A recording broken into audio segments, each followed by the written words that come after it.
Panther Nation, Rockstar Gang, what up, what up, what up? I appreciate everyone who gets in here, joins the live stream. Make sure you get in the chat, swamp it out, just like how that field was yesterday. We're going to break this game down, talk about it. They get their second win. I mean, it's crazy. It's crazy. We got a lot to talk about, though. We're going to break a lot of things down. We're going to be talking about a lot of things going on in here, how they weathered this storm, the players' reaction, the coaches' reactions. We're going to be talking about the game. We're going to do a game recap. We're going to talk about the details and the big impact and stuff like that, the small details and the big impact that this team made on Sunday for their second win. We're also going to be talking about, did Bryce defy any more doubters? Did he defy any more doubters? And then we're also going to talk about the Brandon Staley firing and how that could affect the Panthers and their head coaching search. I already know I did a short about it, but I really want to break it down and further in depth as to why that is. Okay. How it can complicate things, right? As you're coming in, make sure you pound the like button, subscribe to the channel if you haven't already. Make sure you click that post notifications bell so you don't miss out on any new content. Just smash that like button for me, baby. That's all I ask. At the end of the day, that's the best thing you can do for me. But fill the chat up. Love to hear y'all's thoughts as we go throughout today's show. And as always, don't forget about the link tree and the Discord. All right, so go check it out. All right, let's dive right into it. As people are coming in, make sure you pound that like button. All right, that's all I ask. So the Panthers weather the storm, guys. I mean, that's what you see here today. And as we go on, so let's take a closer look at these players' reactions and some of the fan loyalty. Despite the challenge of that weather conditions there, the terrible season that it has been here in Charlotte, diehard fans still came to the Bank of America Stadium. There was a lot of blue seats, though. Let's be honest. It still wasn't filled up. We finally get our second win of the season. Marcos Cash is in the chat. What up, Marcos? Thank you so much for joining the live stream, good sir. Ike Ekwonu expressed his gratitude, acknowledged the dedication of these fans, right, who endured these elements throughout the year. Now, while there are some questions, celebrating a solitary victory, considering this team's overall performance, the fans' endured support remains a testament to their loyalty and commitment to this team. As myself, obviously I wasn't there, but again, I'm still here live Monday through Friday, breaking it down for you. So, it is what it is, but again, Burns, satisfaction. Okay. In a game that resembled a roar of attrition. Okay. This Panthers defense, led by Brian Burns, played a pivotal role in that securing that victory on Sunday. Now, Burns highlighting the significance of the Falcons and the divisional hopes, right? Expressed the satisfaction in disrupting their plans. We gave them an early Christmas present so they could go on vacation early, just like us, We promise you, we're doing the Atlanta Falcons a favor. His standout performance underscores his importance to the team's immediate and long-term objectives, even despite us being 2-12 this season. We're going to talk more about Burns and his performance in this game as well. Chris Tabor praised the Panthers in this game. He commended the team's resilience. He emphasized their refusal to give up, and hoping that, that recent breakthrough can be a stepping stone for them to really improve their, not only the morale of the team, but performance. So, especially with the final stretch of the season coming down, right? You got Green Bay, you got the Jaguars, and you got Tampa Bay coming up. So acknowledging the undeniable character of this team, Tabor remains optimistic about the future despite the current coaching staff struggles. Um, Bryce Young's joy. That's another thing we're going to talk about here real quick. Bryce Young, burdened by weeks of constant losing, scrutiny, right? Is he a bust, right? Or is it the circumstances, right? That's still the looming over his head, right? I wouldn't say he delivered a standout performance, but that 90-yard drive for me told me that this kid can play. Now, granted, the playmakers did step up and make some plays. Mingo, Sullivan, Trimble, Chark. Hell, Chark might have had one of the best catches of the year in the NFL with that catch. Again, but he showed. But I will say, I felt like Bryce did show some accuracy. He definitely shows athleticism when he runs the ball. We saw that. He showed some leadership. Showed a little bit more confidence during that game. Like I said, that game-winning drive, and I guarantee you that definitely that game-winning drive, not and the win of the game, not only lifted his spirits, took some significant weight off his shoulders, giving him some of that confidence that he needed back, and the camaraderie with the team. I think it signals that there is some hope.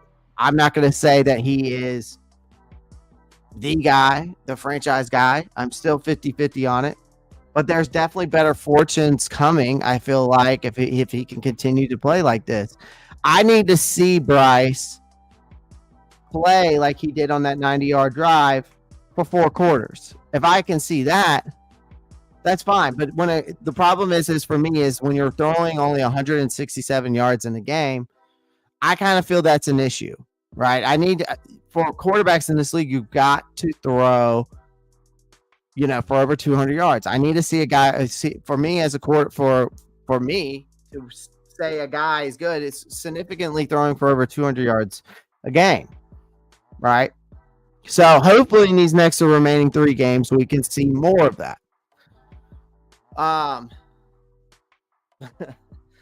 Toxic Black's coming in here saying F the Panthers. I still saw fear in Bryce's eyes. There are, bro, Marcus State fans been making me angry, dude. That's funny. F the Panthers. Toxic Black, I'm sorry, man. Somebody had to do it. Somebody had to do it. Somebody had to do it, right? Why? Why not us, right? Why not us? You know what I mean? Guys, as you're coming in, make sure you pound that like button, subscribe to the channel if you haven't already, and click that post notifications bell so you don't miss out on any new content. All right, let's move on. But the best thing you can do is always smash that like button for me, baby. All right, so next thing up, we got the game recap here. I'm not sorry. I know you're not, man. It's all good. It's all good.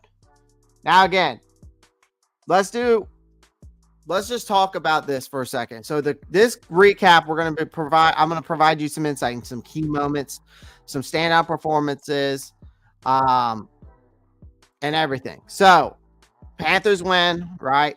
Get their second win of the season against Atlanta, win 9-7, right? Now the keys to the game for me was how they utilized Chuba Hubbard.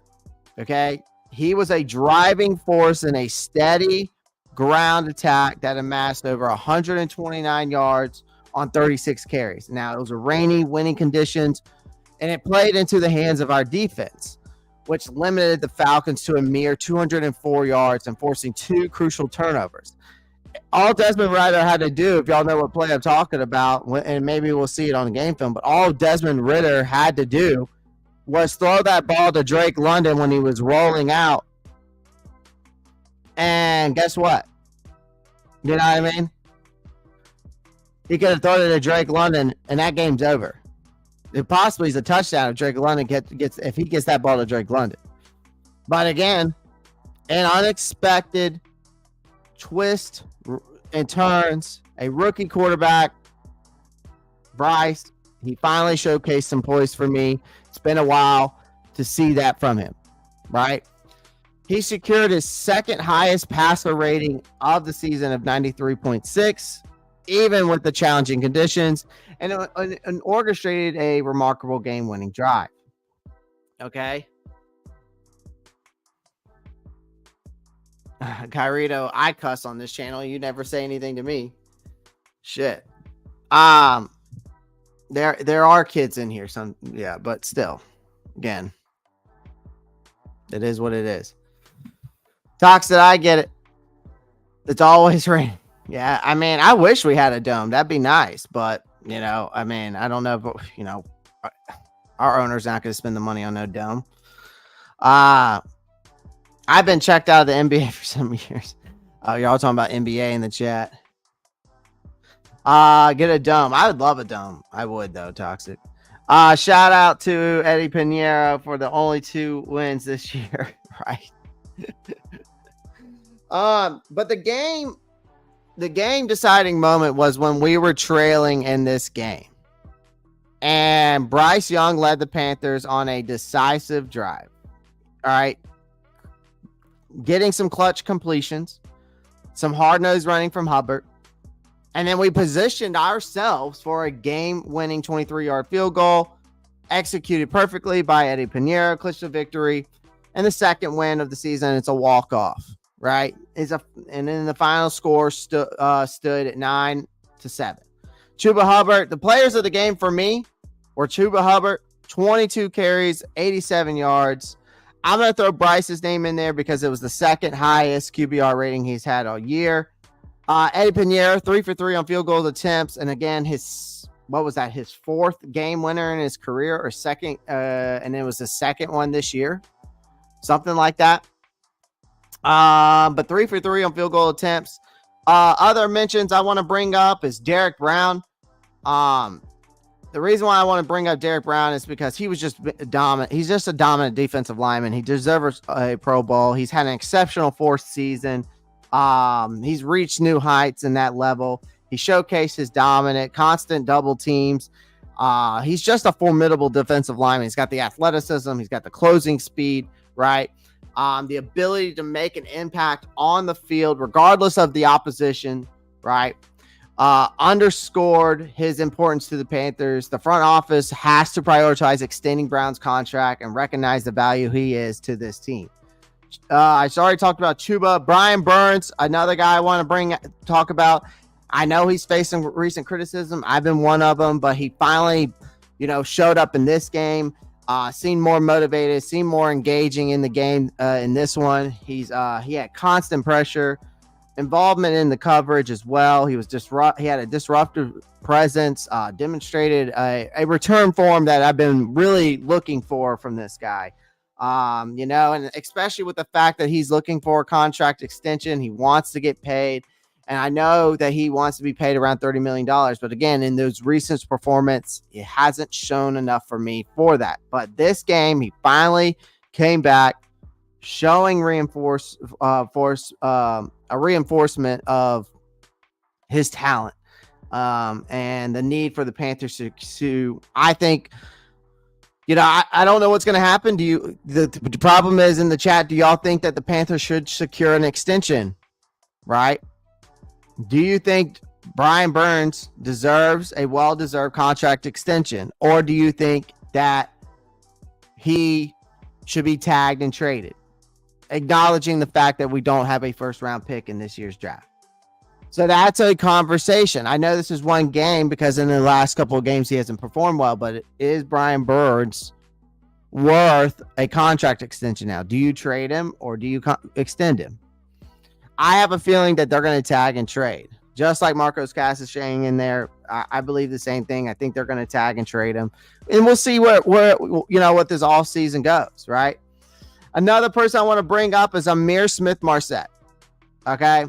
I felt like we finally got to see some of his athleticism that we've kind of been looking for, right? And despite these weather conditions, Amir Marset has showcased his versatility, playmaking abilities. I felt like they finally utilized him correctly and kind of using him beyond his role in that, in that return game, because that's all we ever see him in, right? He had an impressive performance. Especially in the ball carrying. I'd love to see a little bit more out of the passing game, see what we could do with him there. But it was an effective scheme that they were using to work him in, in the ground game. His speed brings a dynamic element to this offense, So I'm hoping for him to continue to see some more touches, continue his contributions under this new coaching staff. And then one more that I want to bring up, and I really want to talk about it, is Troy Hill. Okay. I think this guy's performance yesterday, how he was all over the field. Xavier Woods also with that big time interception also is an honorable mention, but Troy Hill also deserves some credit how he played, how he's locking up defenders, especially in that nickel position. He's great in the nickel position. How he's just locking up those offensive skill players. He had a hell of a game. And so shout out to Troy Hill, and I'd love to see him back here in Carolina next year. So that's just my game recap. That is my game recap.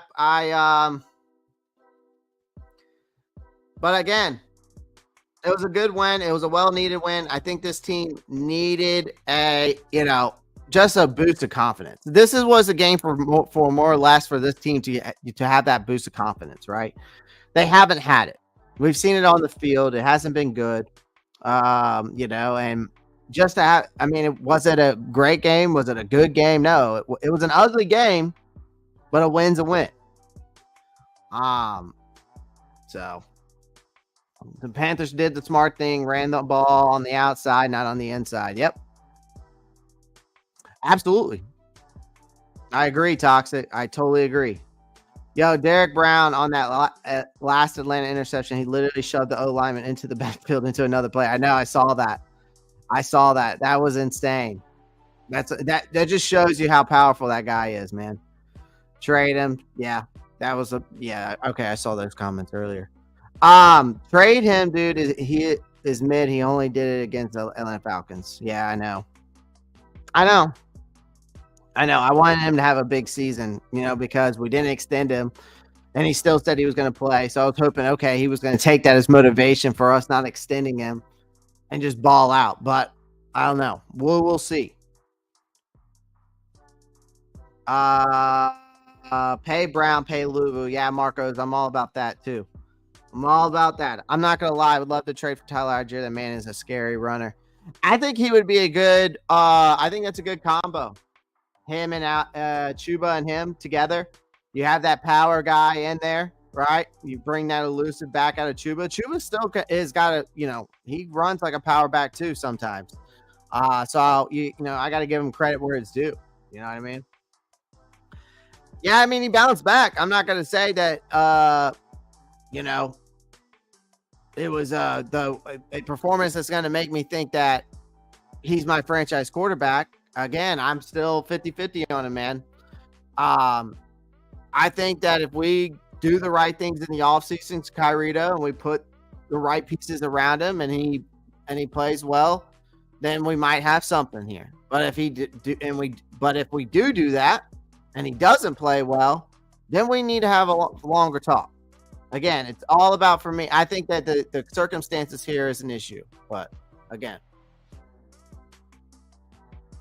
I'm sorry. We had 3 O linemen out as well as defense, but the Falcons should have won. We are losers. Yeah, Toxic. I think it's time for y'all to move on from the Desmond Ridder days. It's time to move on from Taylor Heineke. You could use Riz if you want to. You can keep Desmond there for a backup position, and it's time to get a new guy in there. It's time to get you a franchise guy, right? That's what we want. At the end of the day, we all want that. All right. Would you like to trade into the first round or stick with our second round pick? King 8, appreciate that comment, and I love your love that little cartoon version of Bryce. That's kind of cool. To your question, I think for me, it really comes down to the fact that I would love to trade in the first round. I think that they can. I think it would be the smart move because I think that you'd be able to trade. The only person you're going to trade for a first round pick is going to either be Derek Brown or Brian Burns. But for me, I think with the fact that I think we have a better chance of signing Derek Brown, extending him and Luvu, and then trading Burns away for a first-round pick. Granted, yes, then that opens up your pass rush to, having really nobody. So that's an issue. But again, it comes down to the fact that you don't have your first-round pick, and you really could get like at least a first and a third for Burns. I think there's some other guys on this team that you could trade and get more draft capital.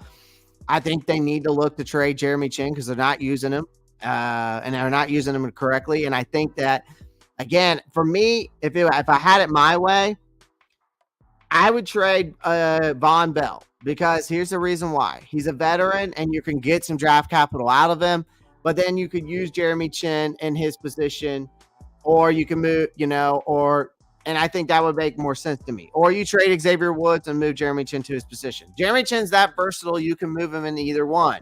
You can move him at free safety or strong safety. He's a better player in the safety position. You look at his stats his rookie year. It makes more sense. I think the versatility is more intriguing to me, and he's a younger talent who is very good. So I think that it comes down to that there's other guys besides Burns you can trade here. I think Carolina needs to look to trade Dante Jackson, because then you're going to, if you don't trade him, you're going to eat $15.8 million in cap space, right? I think another person they need to look to trade is Hayden Hurst. Again, his contract is an issue, but again, you're going to save yourself some more cap space than you are going to take a hit from trading him. And I think you could get at least maybe a fifth or a sixth round pick for him. This draft is so deep with wide receivers, skill players, offensive tackle, tight ends. I think that it's a great draft for Carolina if they really want to truly rebuild, bring in the right pieces. I think that's what they need to do. I think not only trading into the first round, but finding a lot of draft capital with some of the players that they do have. Whether they do that or not, it comes down to, the next GM, the next head coach that comes here, right? And, of course, having that owner who's meddling within football operations. It's got to come down to Tepper taking a step back, the GM and the head coach saying, we got this, and time to change the culture here. But to your question, I would say yes. I would rather trade in the first round, but if we do go in the second round, I'd love to see if maybe we could get an extra second round pick and then maybe get some extra draft capital as well. It all comes down to, now I think it comes down to who our next GM is, unless it's still Scott Bitter here. Hopefully not. But if it is, whoever they hire as the next head coach hopefully can scout talent better than they can. So, but again, it also comes down to hopefully David Tepper not, meddling within football operations and him making the decisions at the end of the day. When he threw that pick, I said, that's game. Yep. Derek Brown reminds me of Grady Jarrett. He doesn't get sacks, but he does everything else. Yeah, I mean, that's what I believe in Derek Brown is. Like, I've always said that Derek Brown's a guy who's a disruptor. He's going to help the other guys around them get the stats, get the sacks, right? That's who Derek Brown is, right?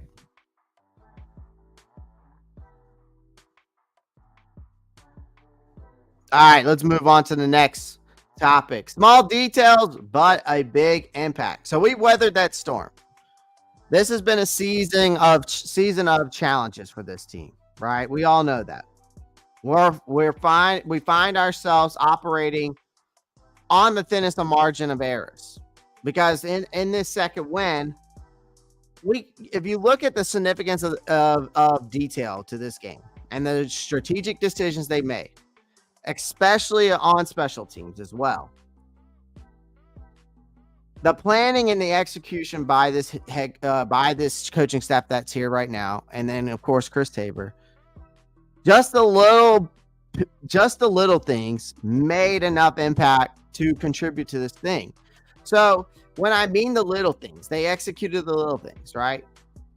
We've been facing adversity all season long, guys. So recognize the importance of excelling in the small aspects of the game. So in the midst of their meticulous planning for a rainy game and windy game, Tabor's decision became obvious, right? They acknowledged to really prepare for these weather conditions and these unique challenges that was presented to them, right? And Tommy Trimble commended Tabor's foresight in calling a first half timeout with 3 seconds left, considering the wind direction. So this seemingly small decision allowed Johnny Hekker to capitalize on favorable conditions, influencing field position, creating game-changing advantage. So Tabor's special team decisions, and it's crazy to think that we're talking about special teams and how much of an impact actually it does, but Tabor's strategic mindset to extend to the kickoff game, right, where what was a unconventional decision that he made, right? He recognized the impact of the win, need for the field position against a formidable opponent like Cordell Patterson, who has the most kickoff return touchdowns in NFL history, if I'm not mistaken. But Tabor brought in Camus Grugier-Hill to handle a kickoff. Now, the reason why they did that was because Gruger's versatility, right? His tackling, he adds a suitable but crucial edge to the Panthers' special team strategy. So what that decision was let's not don't overthink it or overlook it. He did it to add an extra person out there that can actually tackle, right? Not sending your kick returner out there trying to make a play, right? So it kind of made a difference in these adverse conditions. It kind of threw, the opposite team, a curveball there, right? So it was just a interesting choice, but it makes sense, right? So, when you got a guy back there as dangerous as Cordell Patterson returning kicks, you want to add that extra layer of security, and that's basically what they did.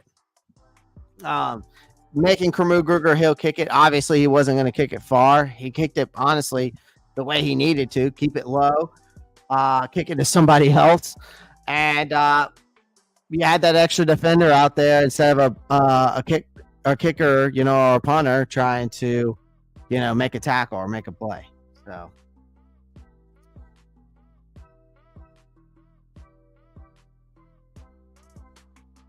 Yeah. That's what happens when you make a special team specialist or interim head coach. I know. They throw a little curveball out there, right? They throw a little curveball out there. King 8 comes in and says, what are your favorite wide receivers that we could realistically get in the early second round?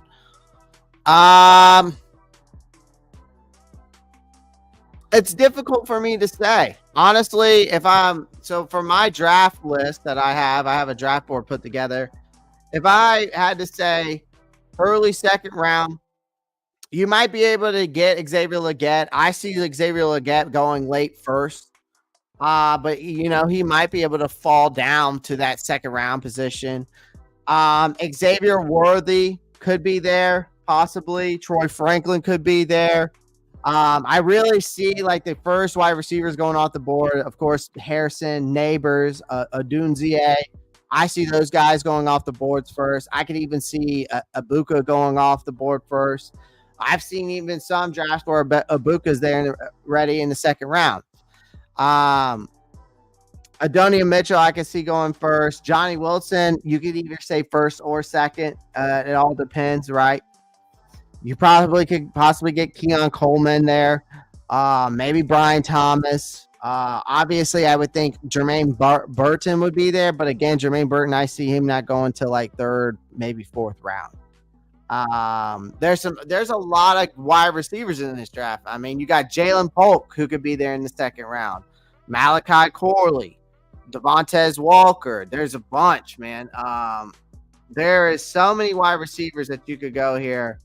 But I would say if I had to say that anybody would be there in the second round, it would probably be, for me, I could see Xavier Worthy being there. And I could see, obviously I think Troy Franklin could be there.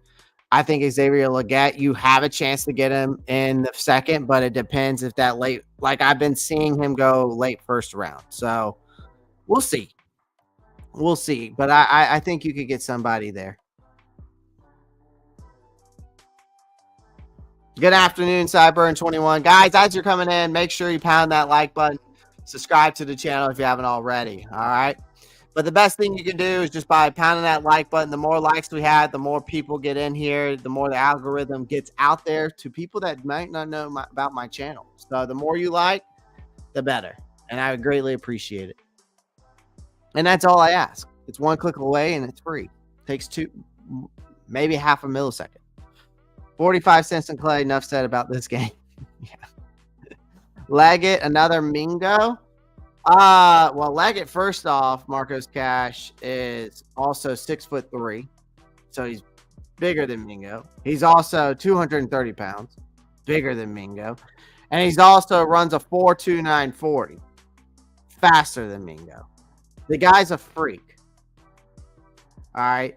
I think Leggett is going to be way better than Mingo. I think Mingo's still going to be good. I think Mingo, if we got Leggett, I think Leggett becomes the number one option, and I think Mingo becomes the number two. Depends who else, if they decide to get another wide receiver in this draft. But if they went Leggett, if they were able to get Leggett, he's automatically wide receiver one. I guarantee you. I've watched the kid play enough. So, hello, Panthers fans. What's up, Raymond Short? Appreciate you joining the live stream. Guys, make sure you pound that like button. Make sure you pound the like button. Now, another thing about this small details, big impact in this second win, right?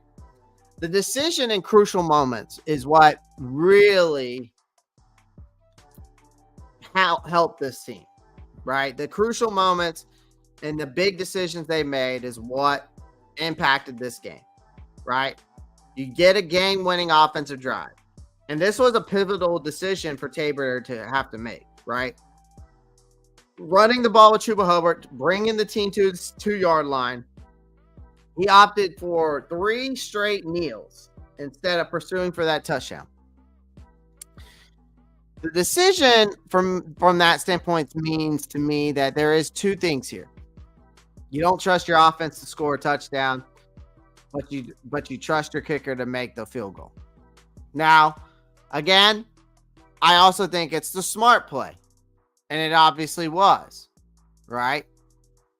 Because it demonstrated a keen awareness of this challenging weather conditions. Now, Tabor, in his post-game reflections, revealed his meticulous plan that went into preparing for the day's weather and strategic decisions that he made. So despite this 2-12 record, really, the emphasis on attention to detail, the relentless pursuit of improvement resonated throughout. So Bryce Young gets a little redemption in this game, right?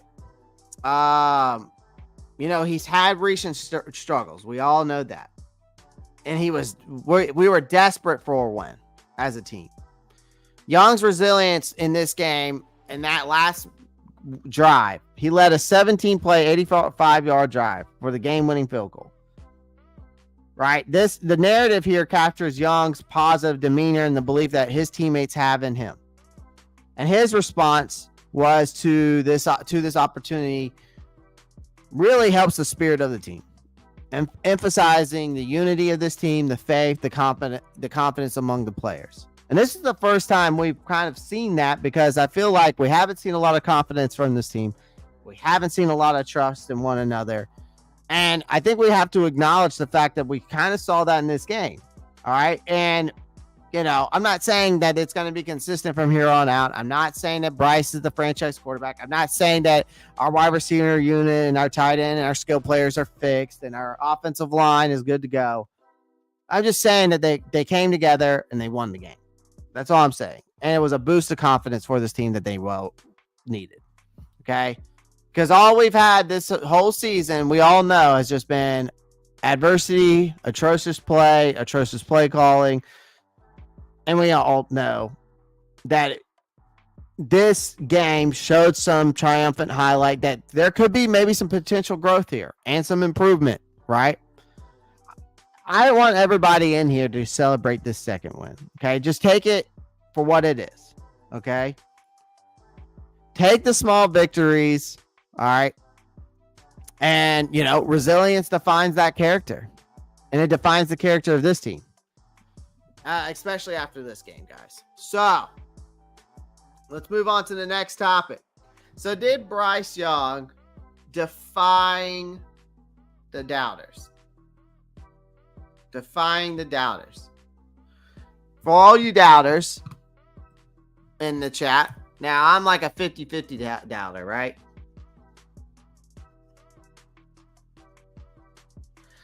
Defying the doubters. Did he do so?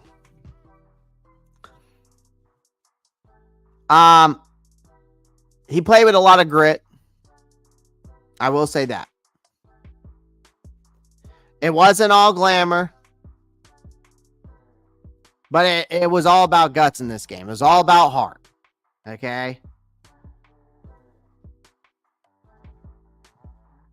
The style points take a backseat to the survival, and they survived. Okay, against not just the Falcons, but they also the weathering conditions. Right, that downpour began like 4 hours at 4 a.m. Okay, all right. Now the temperatures were hovering just above freezing. The relentless wind. You got to set the stage here, right? Because this was basically won in the trenches. All right. And it was far from an ideal win, but the ideal win is sometimes a luxury, and Panthers right now can't really afford it. Let's just say that. Okay. They don't have that yet. But in the midst of the storm, let's talk about Bryce. Okay. In the face of this, what this team has been. All right. He emerged unscathed, and in a triumphant win, he completed 18 of 24 for 167 yards, which is, the percentage is there, but the yards is not there. But he did showcase a level of precision in these weather conditions. So it's a mere footnote, very small.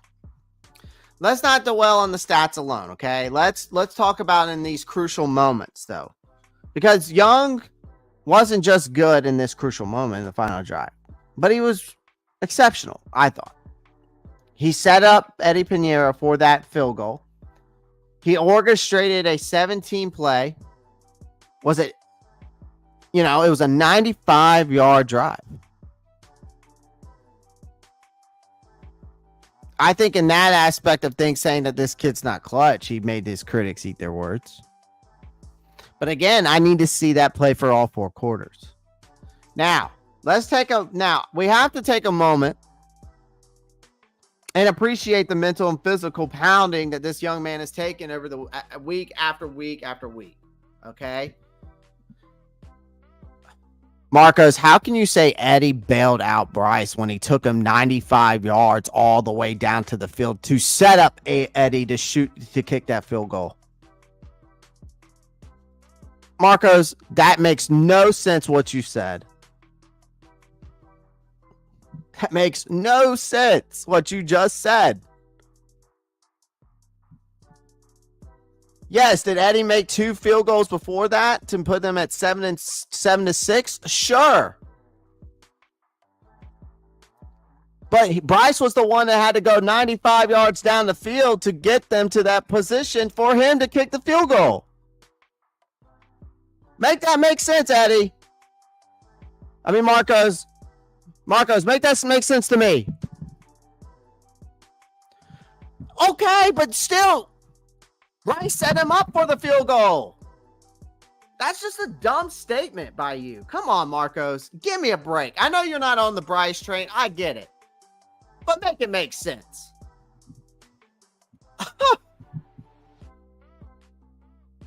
I get it, Marcos. I get it. I get it that you're a Bryce hater. Okay. I'm not. I defend the kid on things that I think that when he does deliver, you have to give him credit where it's due. I'm a big believer in that. Not just him, but others as well. But Marcos, you can't tell me that Eddie Pinheiro didn't drive that. All right, how about this? Eddie Pinheiro wasn't throwing the ball out there to drive him down 95 yards down the field. Eddie Pinheiro wasn't throwing the ball. He did throw a touchdown. It got dropped, Marcos. He threw a touchdown pass in that game, and it got dropped. And that's not his fault because he put it on the fucking numbers. So again, I'm going to defend him on that aspect of things. He would have had a touchdown and he would have had more yards if there weren't as many drops. Again, the weather conditions did not help that situation as well. But you got to appreciate this kid's mentality and physical pounding that this kid has taken week after week.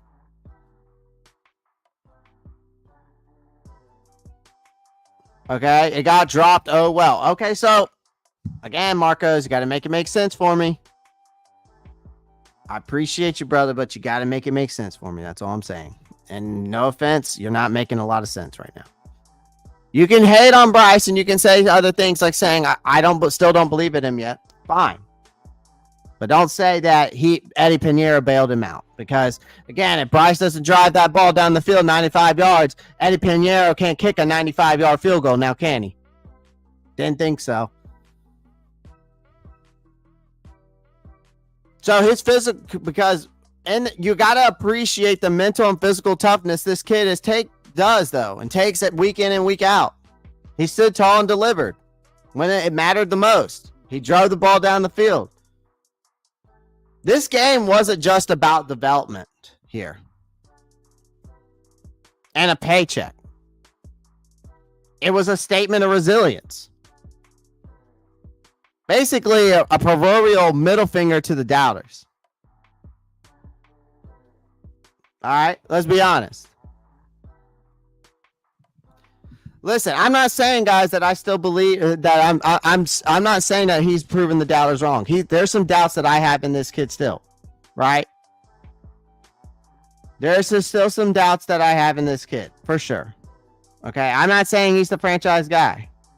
Okay? All right. But there is some things that you have to consider and give credit where it's due.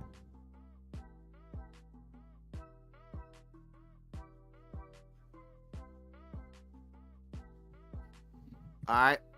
We also need to talk about Taylor Moton in this game because we need to say something about Taylor Moton in the last two games. Just so y'all know, Taylor Moton in the last two games, 71 pass blocking snaps, 1 pressure allowed, 0 sacks allowed. So that's something to say about him. Okay? In this game, the Panthers O-line only surrendered 4 pressures total all game. So by far, their best performance of the year from an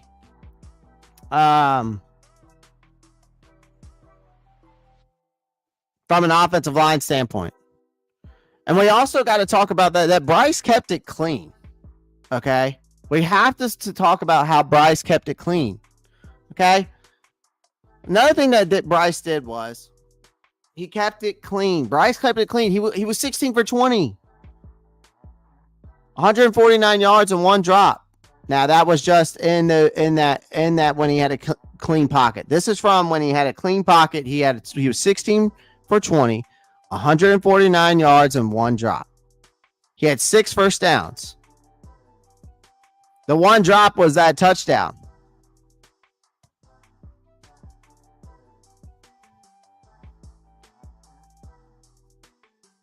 Another thing is there's only a couple names. There's only a couple quarterbacks this year that have 2 game-winning drives this year. One of them's Dak Prescott. Another one is Trevor Lawrence. Another one's Josh Allen. Another one's CJ Stroud. And guess who else? Bryce Young. Just so you know, in that aspect of things. Okay. Another thing with this defense that we need to talk about. The Panthers have the third ranked defense in the league right now. We're only allowing 291.6 yards per game.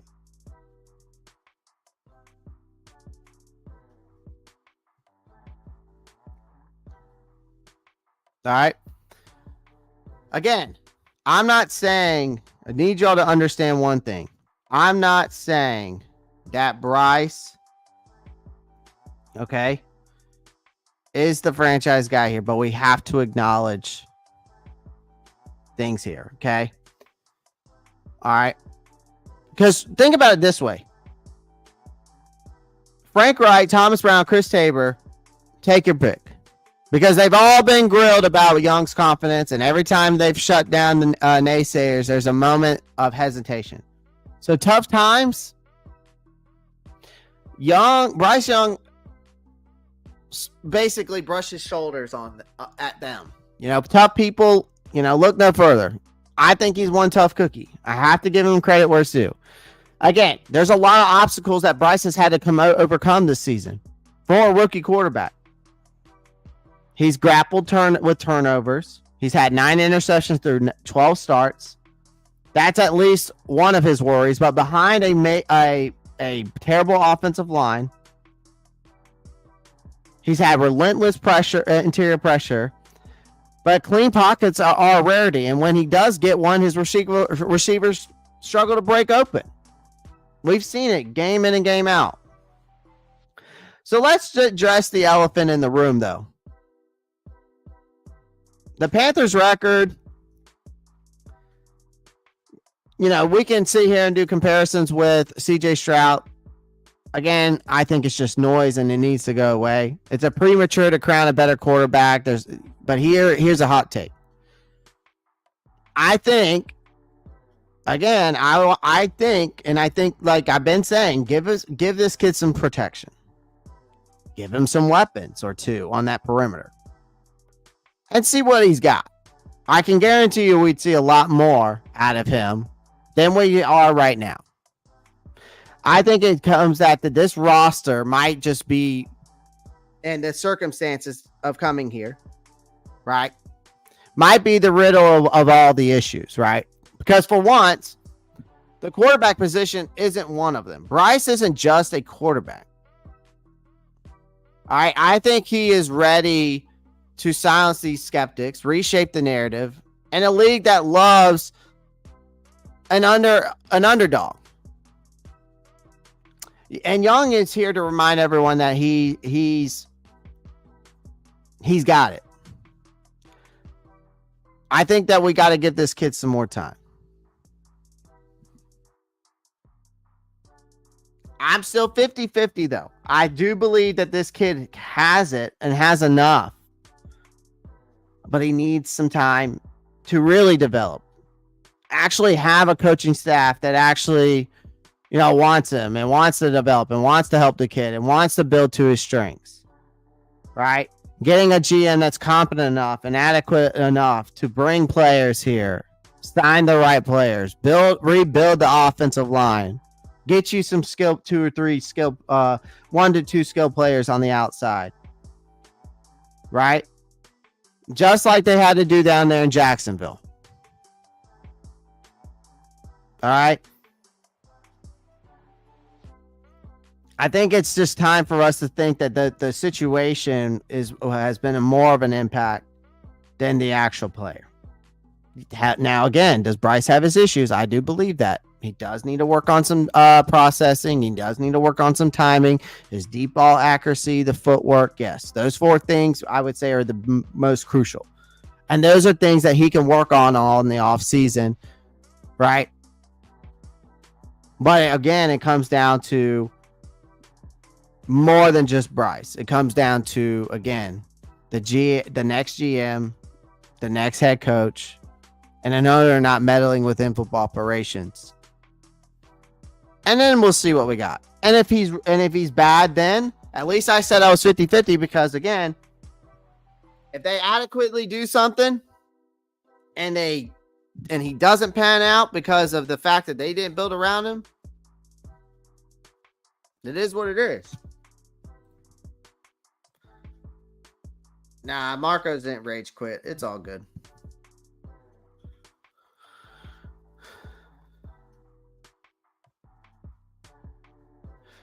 Marcos didn't rage quit. He'll be back.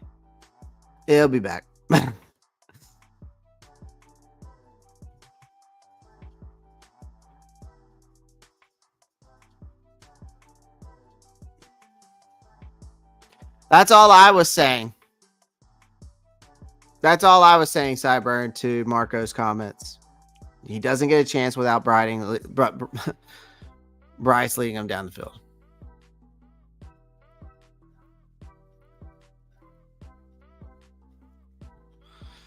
Bryce Young is Klay Thompson's the Panther fans right now. Oh, God. That's the thing with haters. They say they're fair, but never give them credit where it's due. And I've been a hater of Bryce, but I've also been a hater of, but I've also supported the kid. Again, I want this kid to pan out. We all should want this kid to pan out due to the fact of what we gave away for him. What we gave away for this kid, right? We sold our mortgage away to get this kid. I understand that people hate her. And then people say he's not him. He's not the franchise guy. He's a bust. Blah, blah, blah, blah, blah, blah. That's fine. That's your opinion. And there's proof that there's a possibility that he could be that. But there's also proof that he could end up developing and being a franchise guy. There's two sides to every story. And I believe in this story that Bryce has the chance to be the guy. But again, I think to the circumstances and the situation that he came into here is why we think that he's a bust. I think it comes down. It's more than just football, right? We saw the Hunger Games thing. We read that article. How can someone be successful here when you got a meddling owner, a GM who can't adequately enough bring in the right talent, bring in the right players, right? Through free agency, through the draft. You fire your first head coach who didn't want Bryce, who didn't want to change the play calling up to his strengths, didn't want to develop his footwork, refused to help him with his footwork. Because, again, I truly believe that Frank Wright's pride sealed his fate. Because he didn't get what he wanted, because he didn't get the same thing over in Indianapolis, and he pouted like a little baby back bitch, and that's what it is. All right? I'm sure Frank's a nice guy, but I don't think he's a good coach, and I think at the end of the day, you have to be willing to work with what you got, the same way that Bryce has to work with what he's got on the field, okay? But again, when it comes to our offensive line, he's been the second most sacked quarterback in the NFL. I think Sam Howell's number one. Every time he stepped back, there's a fun stat out there. 33% of the time that he steps back, there's pressure coming. Right? And when there is time and he has a clean pocket, there's nobody to throw the ball to because they're not open. Right? We've seen that time and time again. There's a lot of more issues than just the quarterback. And if you want to sit here and blame one after another, if you want to blame Bryce and say he's the bust, fine. But he does have his issues. Again, Bryce does need to work on his timing, needs to work on his deep ball accuracy, needs to work on his processing a little bit better, needs to be quicker with his decision making.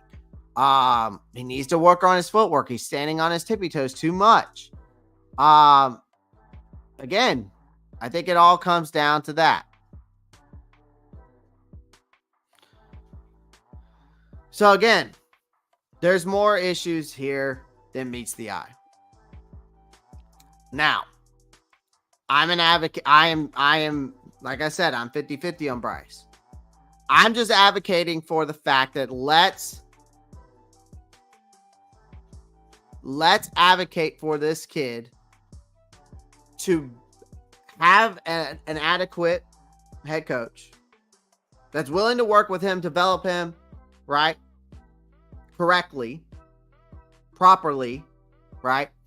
Also, getting a GM that him and the head coach are on the same page and brings in the right talent and depth to this team, not only on the offensive line and the wide receiver position and the tight end group, but also on the defensive line, the linebacker core, and the corner room. Okay?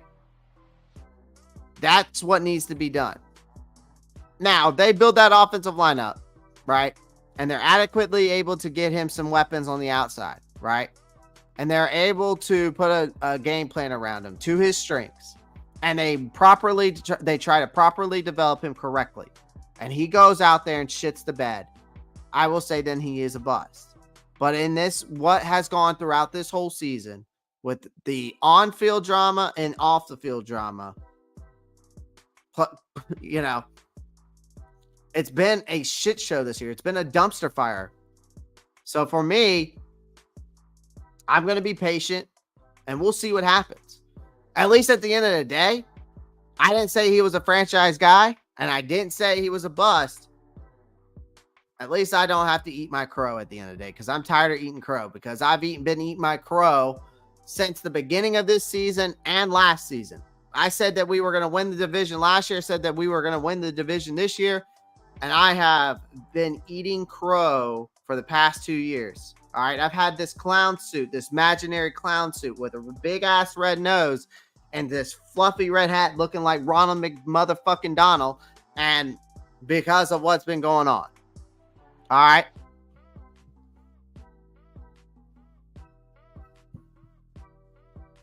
Let me stop playing nothing but live.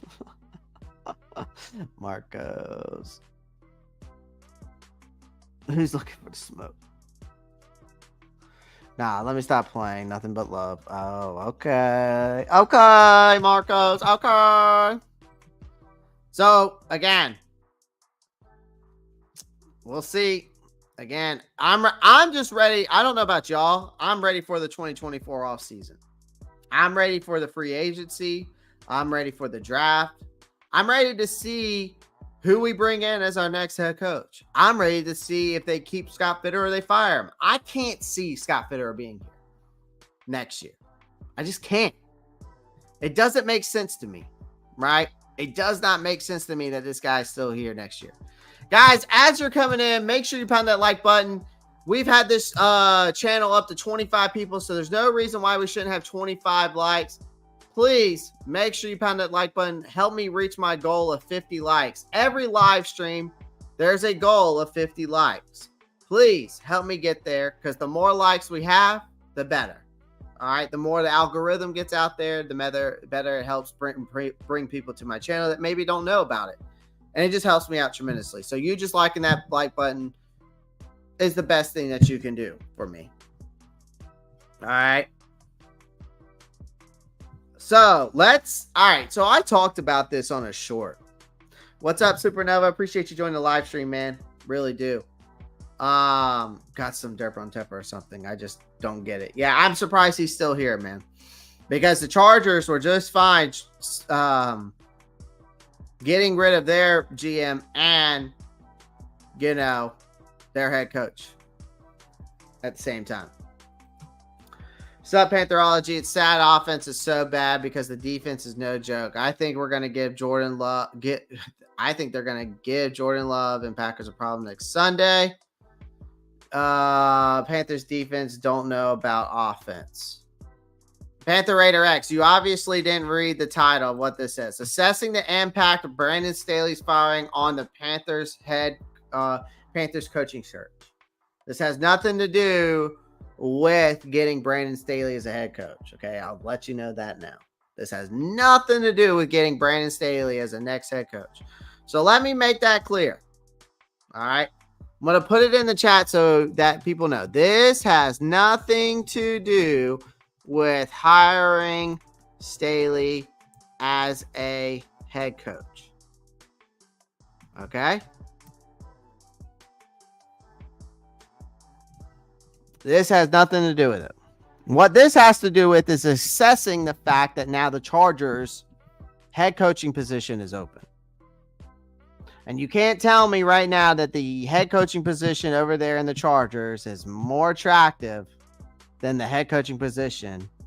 Or, I mean, you can't tell me that it's not more attractive than the Panthers. It's definitely more attractive. Okay? The Chargers head coaching position is more attractive than the one in Charlotte, North Carolina. Okay. Because we're, of course, we're in the midst of this transition again because of Frank Wright's dismissal. So now we got a potential complication here because to really securing that next head coach candidate for 2024. Now, the recent firing of Brandon Staley by the Los Angeles Chargers adds another layer of that complexity to this quest for a leader who can guide this team's future. Now, despite the challenges and the uncertainty here, within this organization under David Tepper's leadership, okay, can you say that Bryce Young's an attractive asset? I would say that Bryce Young has high upside. All right, he could develop into being one, but then again, he could be a bust. Some of you believe already he is. I get it. I'm just saying, when it comes to this basically, if you had a LinkedIn or an Indeed profile for the next head coach, it would say you have to be able to develop a rookie quarterback, right? Who has high upside, but could be a bust, something like that.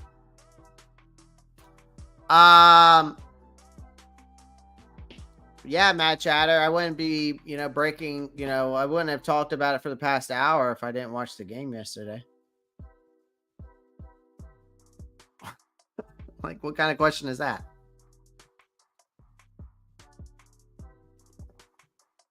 I think the most attractive thing about this position here in Charlotte, North Carolina, I think the most attractive thing here is our defensive core. We're ranked third in the NFL for yards per game as a defense. It's in with a 2-12 record. Matt Chatter, all I got to say is that he threw for less than 200 yards, but his QBR rating was the second highest he had all season, which was the 93.6. He would have had more yards. There was a couple of drops, and he would have had a touchdown. It was a drop in the end zone. He had the game-winning drive, though. He drove him down the field 95 yards for Eddie Pinheiro to kick that field goal and win the game. So I'd say it was a solid performance. I'm not going to say it's a transformative performance like I was saying earlier. I think it was a solid performance. I think he showed that he can play in the NFL. I just think that, I need to see that type of play that he did in that drive for 95 yards for all 4 quarters. All right. That's all I was saying earlier. All right. But he did play. He played I would say he just, if there was bad, okay, good, I guess, I would say good in the middle, right? But again, like I was saying, if this wasn't from an attractive approach here, right? We're talking about this position and the Chargers position, right? The defense is definitely the core piece that is probably the keen eye to any head coach, right? Now, the problem is Tepper's reputation, the management style. That is what's going to deter some of these coaching candidates, and we have to understand that, unless he's going to finally take that back seat, right? Raising some concerns about his overall attractiveness of this organization as a coaching vacancy, right? So the impact, right, of Brandon Staley's firing, okay? Because I knew it was going to happen. I knew sooner or later Brandon Staley was going to get fired. There was no reason why the Chargers should be losing as they are. I think also Kellen Moore is a terrible OC, and he should not be ever mentioned in the Carolina Panthers name ever again for a coaching candidate. Okay? So now this new contender of the Los Angeles Chargers now is in the coaching market as well.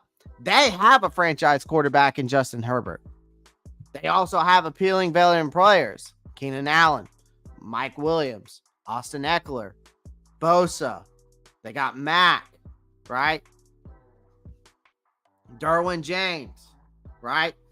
They got these appealing players, which presents a potentially more enticing opportunity for other prospective coaches, right? This increased competition from franchises like the Chargers, all right? And looming coaching vacancies are expected on Black Monday, which heightens the Panthers' challenge in securing their top choice. Now, again,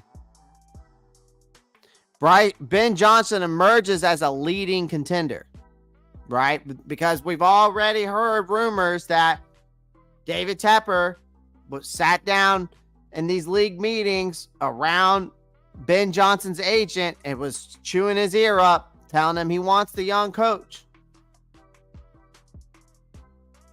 But if I'm Ben Johnson, or if I'm any other coach that's gonna, David Tepper's gonna try to recruit me, I'm gonna be like, hey man, you can recruit me, but you need to get me a GM and that's on the same page with me. And you need to understand that I'm going to run this show and run this team the way I want to.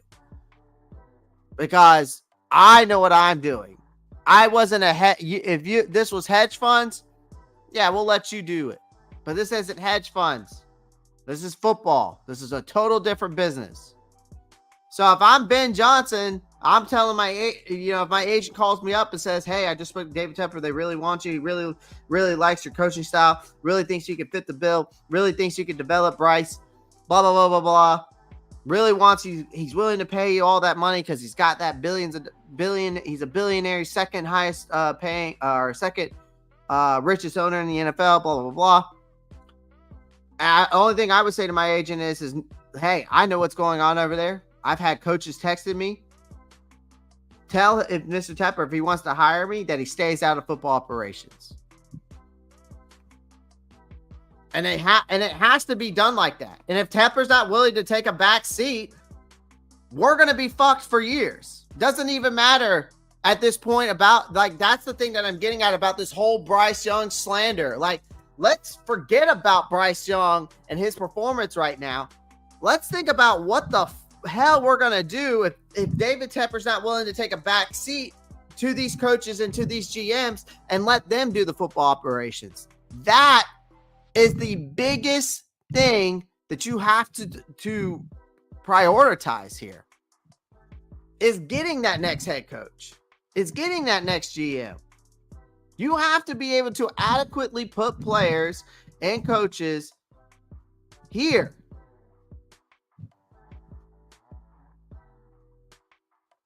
Now, we know Ben Johnson's the leading candidate here.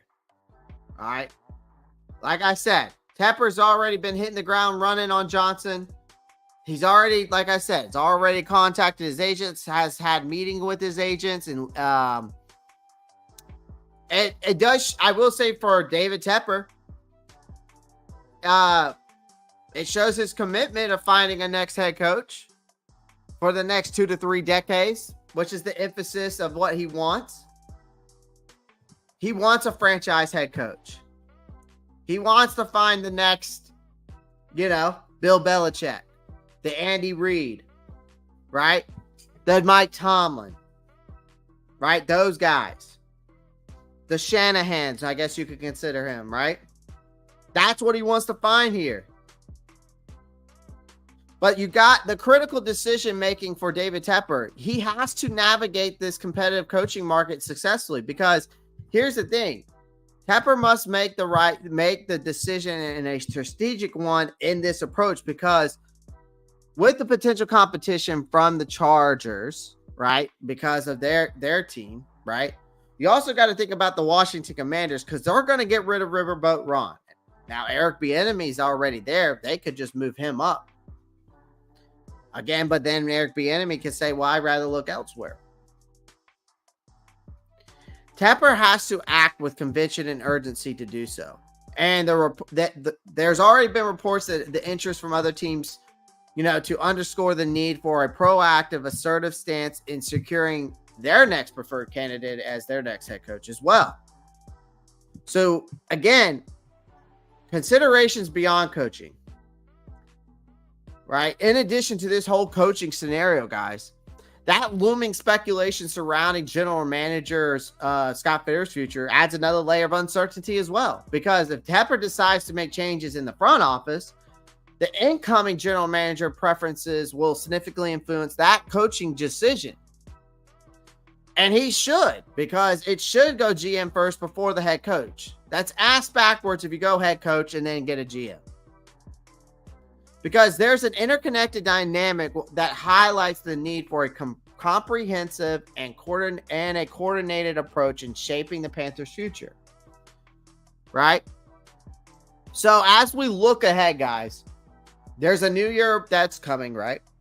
We're finding ourselves really in a dynamic, competitive coaching search landscape.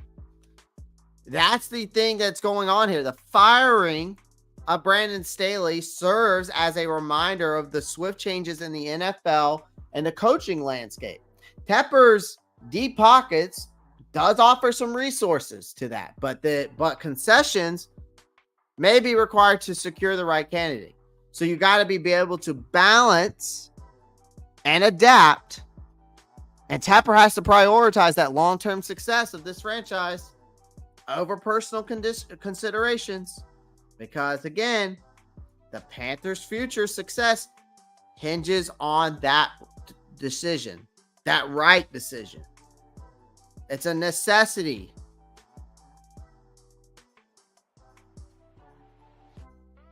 You got to have that forward-thinking approach when it comes to this next head coaching job.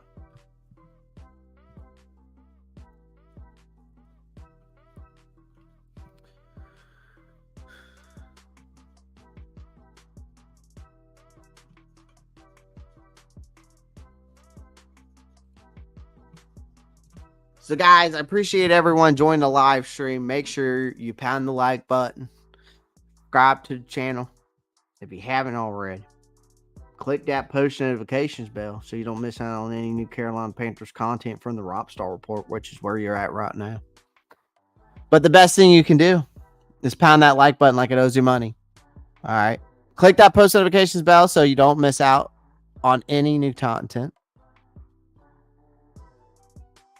The clown show will continue. Stay tuned for a sneak peek of next season. I know, right?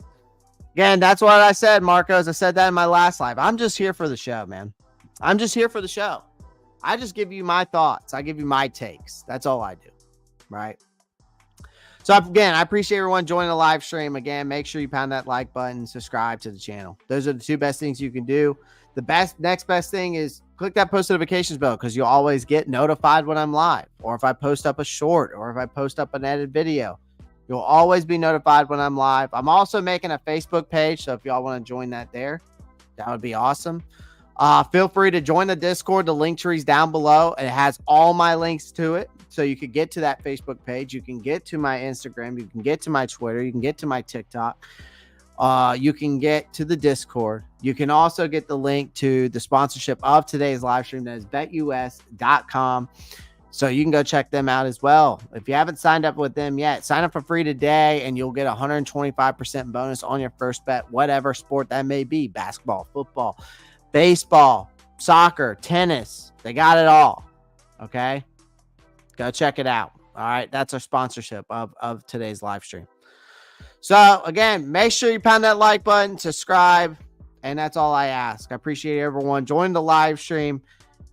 And as always, guys, enjoy this Monday. Enjoy this Victory Monday. We'll take a win as it is. Again, as always, y'all know what to do. I'll see y'all tomorrow. Keep pounding. Peace.